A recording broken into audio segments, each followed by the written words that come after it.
ఇక్కడ అందించిన సమాచారం కేవలం మత విశ్వాసాల మీద ఆధారపడి సేకరించింది మాత్రమే.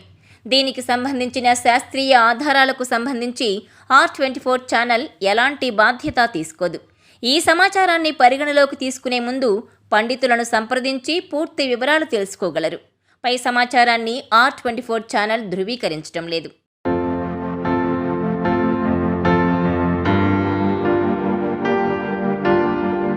6 రోజుల్లో పెళ్లిళ్లకు ముహూర్తాలు ప్రారంభమవుతుండటంతో పెద్ద ఎత్తున వివాహాలు జరగనున్నాయి.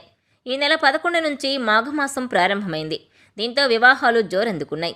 ఇంతకీ మాఘమాసం ప్రత్యేకత ఏంటి? ఈసారి మాఘమాసం ప్రత్యేకతలేంటి? Watch this R24 special.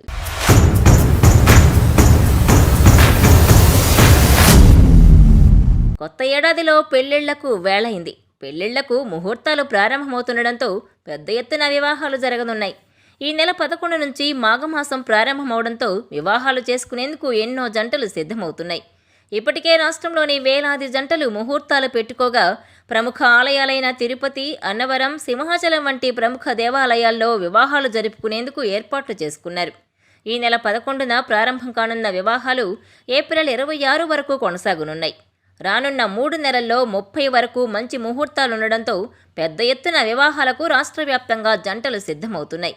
3 నెలల తరువాత మోఢం శూన్యమాసం వస్తుండటంతో మధ్యలో పెళ్లిళ్ల ముహూర్తాలకు బ్రేక్ పడనుంది.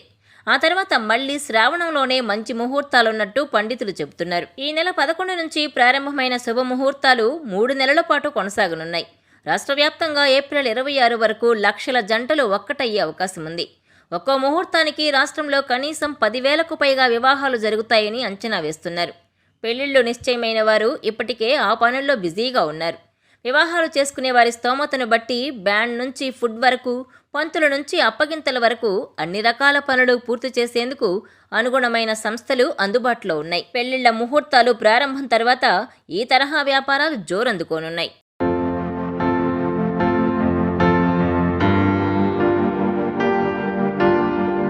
ఈ వీడియో మీకు నచ్చినట్లయితే please share, like and subscribe R24 Telugu.